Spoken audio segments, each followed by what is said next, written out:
Bien, esta es nuestra clase de Historia de la Filosofía 2, la historia medieval. Estamos viendo a San Justino y a Tertuliano como los primeros que hicieron filosofía en la Edad Media.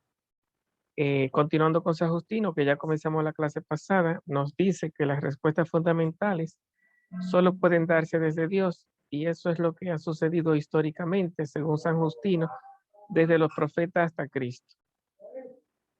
Esta relación dialogante entre filosofía, el hombre que pregunta, y el cristianismo, Dios que responde, se debe gracias a ese diálogo mediado por el Logos, Jesucristo, que es Dios y hombre, la encarnación de Dios. Entonces Jesucristo estaría en el medio, ¿verdad? Tendría la respuesta y tendría las preguntas. Como es hombre, tendría la agonía de todo hombre, sería filósofo por naturaleza, y como es Dios, pues tendría las respuestas, sería teólogo por naturaleza.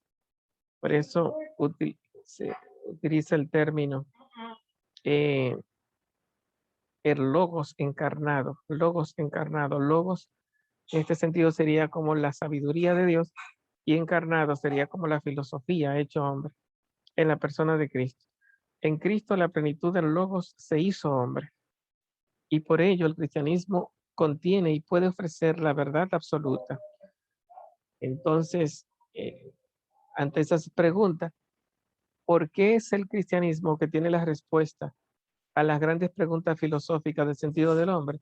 Bueno, porque las respuestas de Dios, que es el Logo, se encarnó y se hizo hombre, se hizo pregunta, trajo la respuesta. Lo mismo que existe un vínculo intrínseco entre filosofía griega y el cristianismo, existe otro entre el pensamiento griego y el Antiguo Testamento.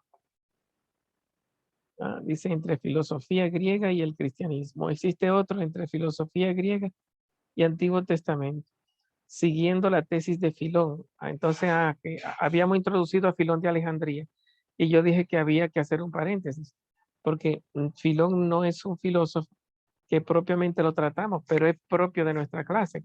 Filón, Filón de Alejandría es el más grande filósofo de orientación judía, de los judíos. Filón no es cristiano, Filón no acepta el Nuevo Testamento, Filón es judío. Recuerden que Jesucristo era judío. Del Antiguo Testamento sería de la parte de los libros de Moisés, o de la parte de los libros del Antiguo Testamento, llamado y reconocido hoy como la Torá o la Tanakh griega. Entonces, aquí, ¿qué nos dice Filón de Alejandría? Por lo tanto, ya en medio de Justino y de Tertuliano, le dedicamos el acápite a Filón de Alejandría. Dice, la doctrina de la libertad, eh, recuerden que según la introducción, Justino tiene que ver con el cristianismo, y Filón de Alejandría, que no era cristiano, en vez de poner la relación entre filosofía y cristianismo, como él no era cristiano, pone la relación entre filosofía y Antiguo Testamento. Eso es lo que se preanuncia aquí, ¿verdad? Hay una relación entre el pensamiento griego y el Antiguo Testamento, siguiendo la tesis de Filón. ¿Cuál es esa relación entre el Antiguo Testamento y el pensamiento griego según Filón de Alejandría? La doctrina de la libertad moral la tomó Platón, eso es ya Filón hablando, ¿no? Filón de Alejandría. La doctrina de la libertad moral la tomó Platón de Moisés, ya que conocía todo del Antiguo Testamento. Y, y cuanto han afirmado los filósofos poetas sobre la inmortalidad del alma, sobre los castigos después de la muerte, sobre la contemplación de las cosas celestiales y temas análogos, provienen originariamente de los profetas judíos. Ellos difundieron la semilla de la verdad por todas partes, si bien su defectuosa recepción ha causado la oposición de postura. No obstante la espléndida filosofía griega, sus autores no pudieron conocer toda la verdad. Poseían semillas de verdad, pero no la verdad, aunque una cosa es la semilla y otra el fruto. ¿Qué nos está diciendo? Filón de Alejandría es filósofo judío, y nos dice que no hay nada en la filosofía griega especialmente en Platón, que es el filósofo más grande conocido aquí en la patrística, que ya no estuviera en los profetas del Antiguo Testamento. Lo que nos está diciendo algo así. Platón no habla de las ideas, nos habla del alma humana, de que cuando el hombre muere, si se portó bien, reencarna una vida mejor, si se porta mal, reencarna una vida peor. Son cosas que están en el pitagorismo y en el platonismo. Entonces Filón lo que dice, sí, pero eso ya está en el pueblo hebreo. Eso, ellos lo que hicieron fue tomar lo que ya estaba, aunque de manera más imperfecta. Entonces, estaba ya en los profetas. Entonces habla de las semillas, que así que los profetas tiraron las palabras y se regó por toda parte, como las semillas que hace el sembrador, y que por lo tanto en la filosofía griega, lo que hay de filosofía viene de la palabra de Dios. En otras palabras, vean, llévalo donde eso sí, ahí por favor. En otras palabras, parecería que está el mismo tema de que el logos, la filosofía, la auténtica filosofía, es la que viene revelada. El hombre es el que pregunta, Dios es el que responde. Si vemos la filosofía como respuesta, ya entonces sería cosa de Dios, tanto en Filón de Alejandría como en San Justino. Salí de Filón, sigo con los últimos párrafos de San Justino. Justino recoge la filosofía estoica de las razones seminales para hacer ver que existe continuidad entre la filosofía griega y el cristianismo. O sea, recuerden ahí razones seminales, las semillas, ¿verdad? La doctrina de las razones seminales, o sea, que como que los profetas tiraron la palabra y se regaron y son como semillas que llegaron a todos. Justino recoge la doctrina estoica de las razones seminales para hacer ver que existen continuidad entre la filosofía griega y el cristianismo y acentúa que los grandes filósofos griegos eran de algún modo los precursores del pensamiento cristiano. Y curioso esa ideita, ¿verdad? O sea que todo aquello, dice Justino, aquí se abre comillas, todo aquello que se ha dicho de verdad nos pertenece a los cristianos, pues además de amar a Dios, nosotros amamos y adoramos al Logos de Dios increado e inefable. El Logos se entiende como la sabiduría de Dios. Quienes hayan vivido conforme a la ley del Logos, o sea, Abraham o Sócrates, eran cristianos y fueron redimidos por Cristo. En esta interpretación, San Justino, tanto Heráclito como Sócrates, no solo eran cristianos, curioso, ¿no? Los filósofos gracias, los filósofos para San Justino, en tanto que tienen verdad, en tanto que recogen conocimientos que no se contradicen con los conocimientos de la Biblia, entonces le llaman cristiano. Eso, claro, eso no es aceptado. Nadie va a decir que la filosofía es cristiana. Pero entonces, ellos lo que están viendo es que las respuestas que hay eh, filosóficas, ya veremos más adelante que esas respuestas están llenas de errores. Pero bueno, lo que yo entiendo que es filosofía viene de Dios. Todo aquello que ha dicho la verdad nos pertenece a los cristianos. Quienes hayan vivido conforme a la ley del logo, ya sea Abraham o Sócrates, eran cristianos y fueron redimidos por Cristo. En esta interpretación de Justino, tanto Heráclito como Sócrates no solo eran cristianos anónimos, sino también mártires cristianos. A la luz de esta tesis, habrá que entender e interpretar la famosa frase humanista y renacentista de Erasmo de Rotterdam: San Sócrates ruega por nosotros. Terrible esta afirmación. San Sócrates, ya tendríamos que decir San Aristóteles, San Platón, rueguen por nosotros. Es como San que Heráclito también. San Heráclito, la idea es que si son filósofos y el logos, que es la sabiduría, viene de Dios, pues entonces ya eso había sido dicho por los profetas y que entonces las razones seminales ya estaban sembradas por los profetas que venían del cristianismo. Y entonces Grecia no hace más que recoger lo que ya estaba regado por el logos. A la luz de esta tesis, bueno, habrá que interpretar la famosa frase humanista de Erasmo: San Sócrates ruega por nosotros. Esta visión optimista de la filosofía ciertamente no será compartida por todos, pero es un presupuesto incondicional para el diálogo doctrinal con lo diverso. El ateniense Atenágoras, a finales del siglo II, manifiesta también un espíritu abierto hacia la filosofía, pero sin el entusiasmo de Justino, al poner de relieve la insuficiencia de las escuelas filosóficas y las contradicciones que existen entre ellas, incluyendo en la defensa de la superioridad del cristianismo, trató de armonizar fe y razón, como se refleja en el siguiente texto. Nosotros los cristianos obedecemos a la razón y no le hacemos violencia. Discípulo del mártir Justino fue el sirio Tasiano, convertido al cristianismo, del que después se separa. Manifestó una actitud adversa contra la filosofía y no compartía la admiración que su maestro tenía sobre el saber filosófico y las ciencias del paganismo. En su discurso griego estoico, en el 170 remete violentamente contra la filosofía, juzgándola como un conjunto de errores y contradicciones, defendiendo el derecho de los bárbaros, es decir, de los cristianos y del cristianismo contra los griegos y su filosofía. Bueno, ahí cerramos con este pensamiento de San Justino antes de entrar a, a Tertuliano, que son los dos filósofos. Si Justino identifica la filosofía auténtica con el cristianismo y dice que el filósofo es el que pregunta y Dios es el que responde, y en tanto que respuesta, toda filosofía viene de Dios y por lo tanto es cristiana.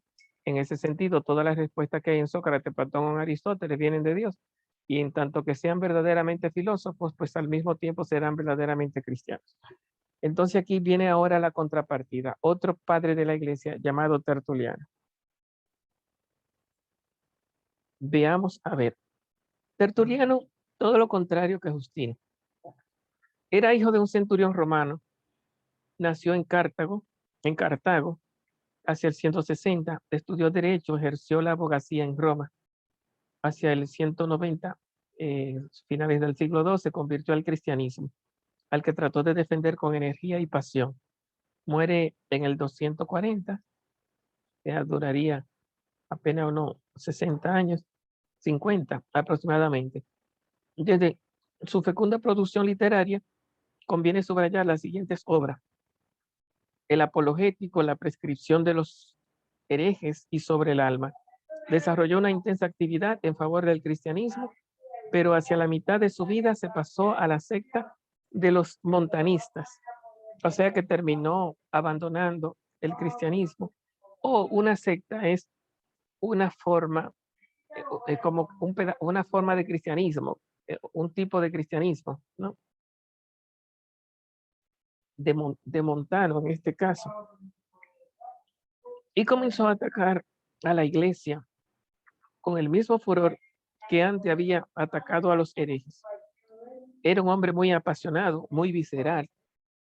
Vivía en sí mismo una gran inquietud.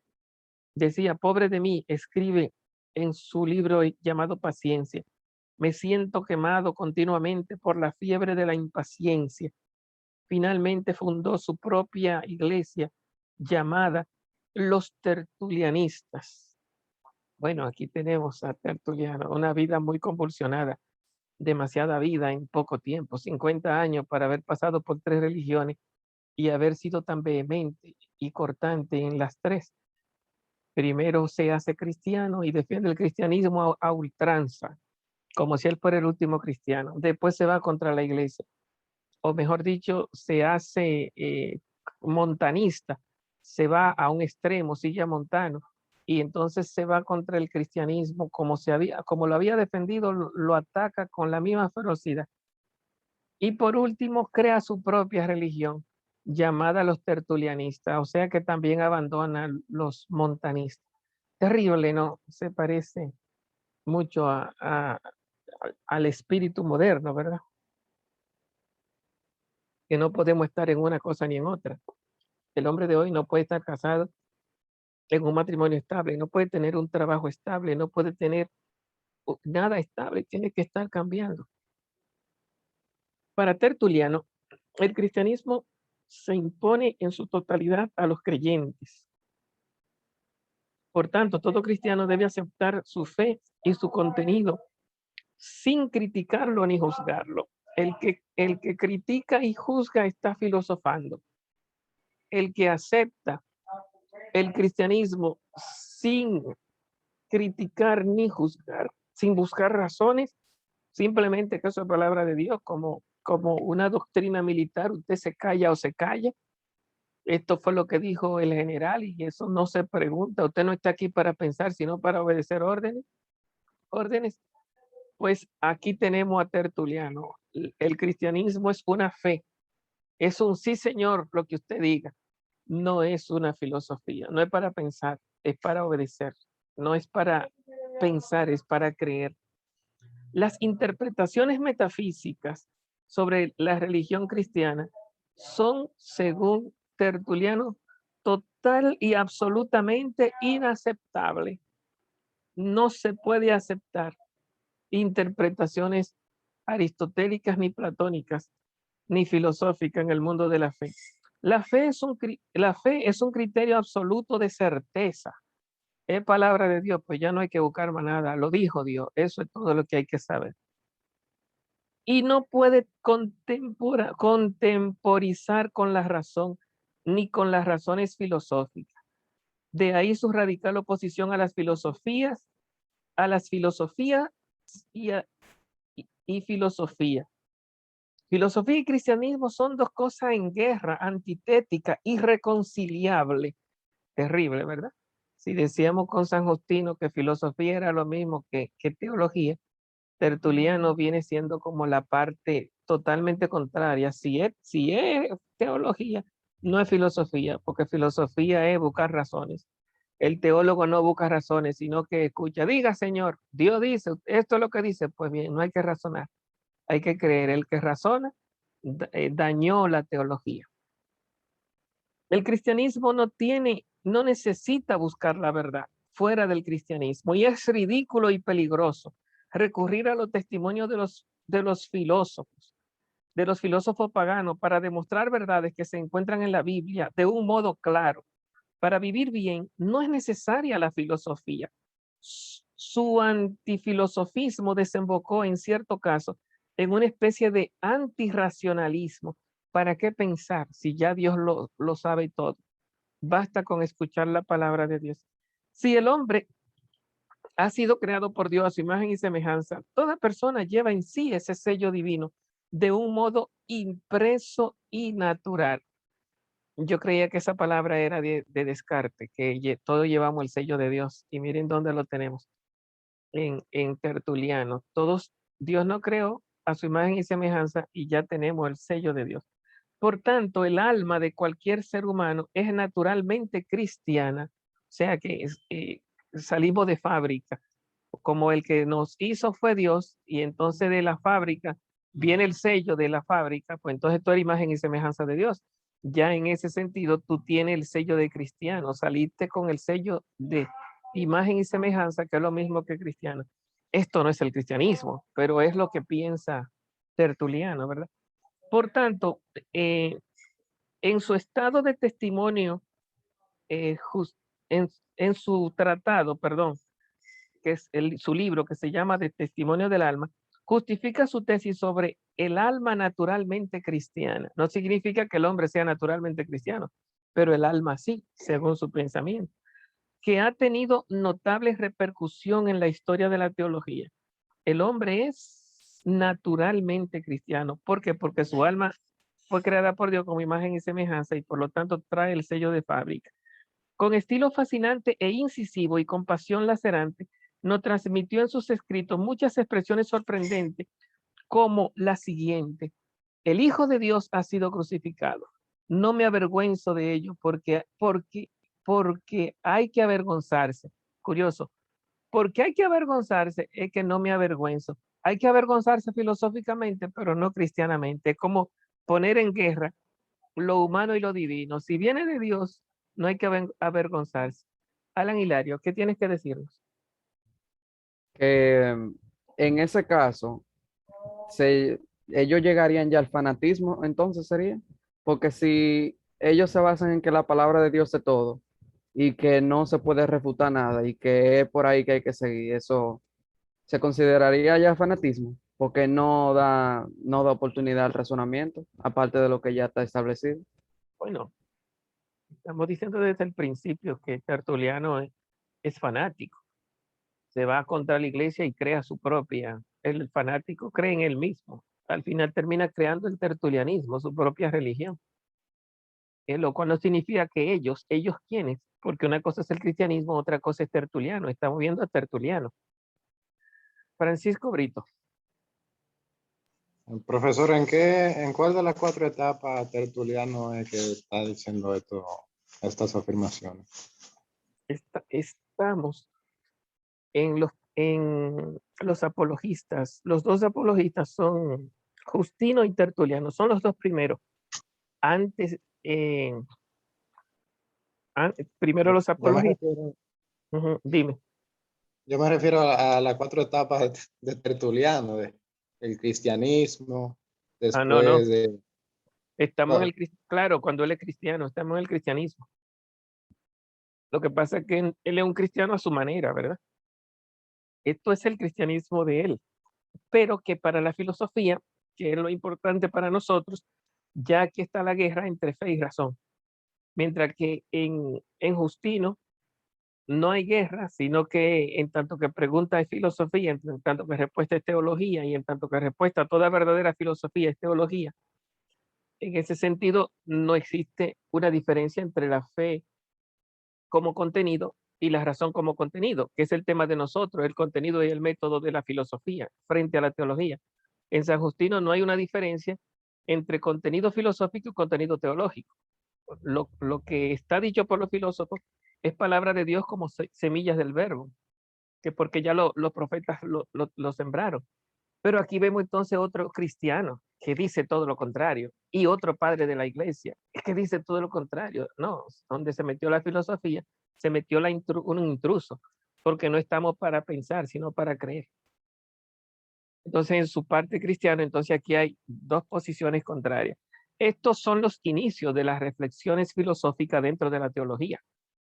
Cómo se va abriendo campo la filosofía dentro de la teología, pero estamos muy atrás todavía, estamos muy al comienzo. Entonces, según San Justino, el Hijo de Dios ha sido crucificado. No me avergüenzo de ello. No me avergüenzo de ello porque hay que avergonzarse. O sea, y que el Hijo de Dios haya muerto es completamente creíble porque es absurdo. ¿Cómo es que van a matar al Hijo de Dios? ¿Y cómo, acaso que Dios se haga hombre? Eso no es vergonzoso, de que un Dios, siendo Dios y todopoderoso, de que lo escupan, lo humillen, pero tú estás loco, si tú eres Dios, tírale un rayo a esa gente. Ven lleno de poder y de belleza, ponte una corona y acaba con todo el mundo. Entonces, ¿qué dice Justino? Porque es vergonzoso, entonces es que yo lo creo. Y, o sea, no, es lo contrario entre la razón. Filosóficamente hablando, humanamente hablando, eso no es aceptable, pero teológicamente hablando sí. Es palabra de Dios. Y dice otra de las frases, lo creo porque es increíble. O sea, no se puede creer humanamente un Dios así, bueno, pero si Dios lo dice así, yo lo creo justamente porque es fe, porque no se puede pensar. Si se pudiera pensar, eso sería filosofía, pero como eso no tiene lógica, entonces eso es fe. Y la fe no es para entenderla, es para creerla. ¿Cómo que Dios muere por nosotros? Si Dios lo dice así, pues yo lo creo. Ah, no, que eso no tiene lógica. No es cuestión de filosofía ni de lógica, es cuestión de fe. Si Dios lo dice, yo lo creo. Eso no tiene lógica. Y porque no tiene lógica, entra la fe. La fe no es lógica. Es creencia sin lógica, en este caso, ¿verdad? La, dice, porque es absurdo, yo lo creo. Y que enterrado haya resucitado es cosa cierta porque es imposible de creer. Es cierto por la fe, que cómo un muerto va a resucitar. Bueno, eso solo lo puede aceptar, no un filósofo no puede aceptar que Dios, que un hombre ha salido de la muerte, pero un creyente sí. Entonces aquí la verdadera verdad no es la que viene de la filosofía, sino la que viene de la fe. Bueno, entonces interesante porque busca puntos irreconciliables entre los temas de la fe y los temas de la razón. Mientras que los otros dos nos decían que todo lo que saben los filósofos se los robaron a la teología, son las semillas del verbo. Este nos dice, son dos mundos diferentes. Yo creo justamente porque la filosofía no puede explicar eso. Que resucitó de entre los muertos, que se hizo hombre, que un Dios se deja avergonzar por los hombres. Ahí lo que entra es la sola fe. La historia le ha atribuido una frase porque él no la escribió, perdón, que refleja bastante bien el pensamiento de este original pensador de Cartago. Creo porque es absurdo. Esa es la frase que identifica a Tertuliano. La de Sócrates es, yo solo sé que no sé nada. La frase que identifica a Tertuliano es, creo porque es increíble, creo porque es absurdo, creo porque no es creíble, podríamos decir. Creo porque no es creíble. Si fuera creíble, fuera filosófico. No es cuestión de filosofía. Lo creo justamente porque la filosofía no lo resuelve la religión. El espíritu antagónico de Tertuliano no quedó solitario en la historia de la filosofía, pues no pocos filósofos se alistaron al partido de Tertuliano, con el talante agónico y paradójico, como por ejemplo Erasmo, Pascal, Kierkegaard, Unamuno, van a seguir en gran parte este espíritu paradójico. Claro, estos son filósofos ya muy lejanos a él. Del tiempo de Tertuliano, sin poder precisar si antes o después de él, es Marco Minucio Félix, de origen africano, ejerció la abogacía en Roma, convirtiéndose después al cristianismo. Gran conocedor de la filosofía greco-romana, sobre todo de Homero, Platón, Cicerón y Séneca. En su obra Octavius, cuenta una conversación inventada que él habría presenciado en Ostia entre el pagano Cecilio y el cristiano Octavio. Según esto, en donde manifiesta gran respeto por la filosofía, llegando a defender que incluso los cristianos son de hecho filósofos, o al revés, que los filósofos son cristianos anónimos por el simple hecho de ser verdaderos filósofos. Esa palabrita, los verdaderos filósofos serían entonces cristianos anónimos, mientras que los verdaderos filósofos no serían cristianos en la parte antagónica. Frente a la cultura pagana y a las realidades materiales del mundo, muestra una actitud mucho más positiva que Tertuliano. Ahí cerramos con Tertuliano. Y ahí cerramos entonces con lo que se llaman los apologistas. Ya entonces entramos, ya se nos está acabando el tiempo. La próxima clase entramos con la escuela de Alejandría. Los próximos filósofos a ver, pues, filósofos bien incómodos de tratar por lo complejo que aparecen, son Clemente de Alejandría y Orígenes. Orígenes tiene una historia sumamente fuerte porque Orígenes era un intelectual tremendo, de nivel platónico y con una sabiduría y unas luces terribles. Se dice que pudo haber llegado a ser uno de los grandes padres de la iglesia, pero cometió un error, que él se castró, se amputó los testículos para no tener la atracción sexual y entonces para vencer lo que era la pasión. Y bueno, entonces eso lo que hizo fue que los desmeritó. Entonces no fue elevado al estatus de padre de la iglesia. Pero aunque no se haya elevado, está entre ellos porque los contenidos que dejó están por encima del nivel de los demás. No se le considera el título de padre de la iglesia, pero siempre está metido entre ellos porque su doctrina no puede dejarse de mencionar cuando se habla de todas estas personas. Bueno, entonces nos toca ver a estos dos autores, Clemente de Alejandría y Orígenes. Ya eso sería introducirnos en ellos el próximo lunes. No sé, quedan ahí 2 minutitos. Si alguno tiene una preguntita, pues este sería el momento. Francisco Brito. Entonces, aclarando, los apologistas vendrían siendo Justino, Tertuliano y Filón, y y Filón de Alejandría. No, porque Filón no es cristiano, Filón es judío. Apologistas son cristianos. Entonces, pero sí Filón está entre los primeros filósofos de la época patrística, de la época de los padres de la iglesia. Claro, él está entre ellos. Ustedes no lo pueden obviar, pero no se le llama, apologista porque no es uno de los padres de la iglesia, no, es un filósofo judío. Alan Hilario. Que yo estaba investigando sobre Tertuliano y en el caso de él, cuando él perteneció al montanismo, era, sí, montanismo, yo vi que esa tiene dos doctrinas, que era la escatología, que eso es cuando se, como que se predica que el fin de los tiempos se está acercando y, o sea, eso es básico de la religión cristiana.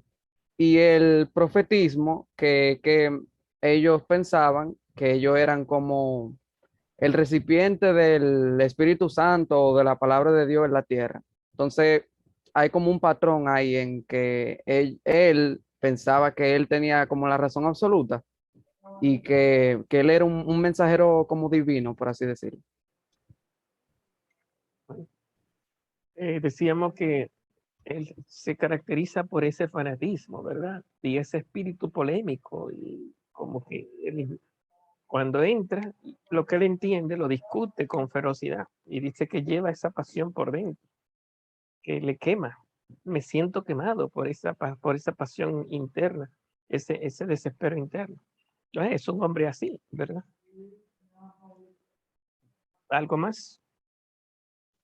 Yo, profesor. Entonces, Orígenes se desmeritó, pero no quiere decir que después de que él se castró, el contenido filosófico que dejó fue bueno. O sea, no fue que el contenido bajó, sino que se desmeritó por esa acción. Bueno, si el desmérito que tuvo hubiera sacado su doctrina, la doctrina no se saca porque es muy buena de frente al paquete de pensadores, él es uno de los mejores. Entonces se desmeritó para tener el título de padre de la iglesia. Pero eso no lo saca de entre los filósofos de la iglesia.